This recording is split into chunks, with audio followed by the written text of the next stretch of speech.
Union finance minister Nirmala Sitharaman ने जब public finance seminar में कौटिल्य के अर्थशास्त्र का एक श्लोक कोट किया, कोश पूर्व सर्वरंभ तस्मात् पूर्वम कोशम अवेक्षत, अर्थात सभी योजनाएं और कार्य खजाने पर निर्भर हैं, अतः सबसे पहले खजाने को मजबूत करना चाहिए, उसके बाद ही सभी काम सफल होंगे।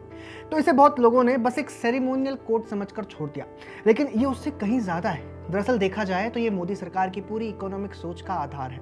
कौटिल्य ने कहा था, सभी योजनाओं और कामों की जड़ ट्रेजरी है, यानी कि खजाना। इसीलिए राजा को सबसे पहले अपनी ट्रेजरी को मजबूत करना चाहिए। जब खजाना मजबूत होगा तभी हर काम सफल होगा। ये बात आज से नहीं, करीब 2300 साल पहले लिखी गई थी और आज भी उतनी ही सच है, उतनी ही प्रासंगिक है।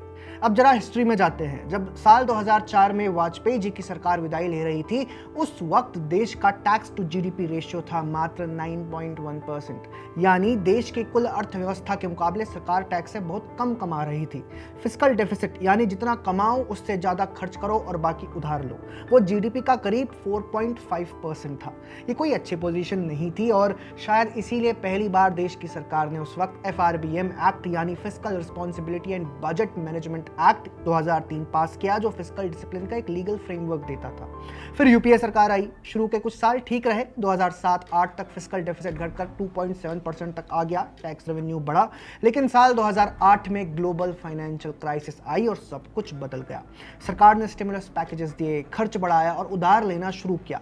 नतीजा 2009-10 में फिस्कल डेफिसिट सीधे 6.4% जीडीपी तक पहुंच गया। उस साल अकेले फिस्कल डेफिसिट था 4 लाख करोड़ से ज्यादा। और जब घाटा इतना बड़ा होता है तो उसे भरने के लिए उधारी एकमात्र रास्ता होता है। यूपीए के पूरे 10 साल में फिस्कल डेफिसिट 4 गुना से ज्यादा बढ़ गया। 1.25 लाख करोड़ से बढ़कर 5 लाख करोड़ से ऊपर पहुंच गया। सब्सिडीज 6 गुना बढ़ी, 39,000 करोड़ से 2.49 लाख करोड़ तक। और ये सब्सिडीज किस पर खर्च हो रही थी? बड़े हिस्से में पेट्रोल, डीजल और फूड पर, यानी कंजम्पशन पर। कोई एसेट नहीं बना, कोई इंफ्रास्ट्रक्चर नहीं बना। अब दुनिया में देखिए कि इस दौरान ग्रीस की क्या हालत थी। ग्रीस ने भी बरसों तक उधार लेकर वेलफेयर स्कीम्स चलाई, जीडीपी का 15% तक फिस्कल डेफिसिट गया और 2010 में पूरा देश दिवालिया होने के कगार पर आ गया। IMF और EU ने बेल आउट दिया, लेकिन शर्तों के साथ। दोस्तों, ये शर्तें इतनी कठोर थी कि ग्रीस में जनता सड़कों पर आ गई। पेंशन्स कट गई, सैलरीज घटी, अनएम्प्लॉयमेंट 27% तक पहुंच गया। ये है डेट पर निर्भर इकोनॉमी का अंजाम। उसके पहले 2008 में अमेरिका में सब प्राइम क्राइसिस आई, वो भी डेट की ही कहानी थी। बैंक्स ने लोगों को बिना कैपेसिटी के लोन दिए, रियल एस्टेट बबल बना और जब बबल फूटा तो पूरी दुनिया की अर्थव्यवस्था हिल गई।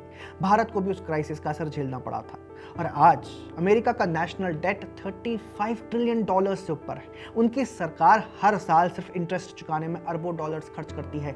जब सरकार का इतना बड़ा हिस्सा सिर्फ पुराना उधार चुकाने में जाता है तो नई योजनाओं के लिए, इंफ्रास्ट्रक्चर के लिए, जनता के लिए पैसा कहां से आएगा? यही देखकर 2014 में जब मोदी सरकार आई तो उन्होंने फिस्कल कंसोलिडेशन को प्रायोरिटी बनाया।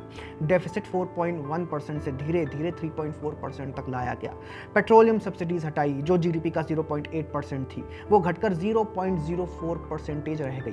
कैपिटल एक्सपेंडिचर बढ़ाया। 2014-15 में 2 लाख करोड़ था, आज 2026-27 में 12 लाख करोड़ से ऊपर है। इसका मतलब यह है कि जो उधार लिया जा रहा है वो रोड बनाने में जा रहा है, रेलवेज में जा रहा है, कोई एसेट बन रहा है, सिर्फ सब्सिडी नहीं चल रही। कोविड के दौरान जब डेफिसिट 9.2% तक गया था तो वो एक इमरजेंसी थी, उसके बाद भी सरकार ने वापसी की।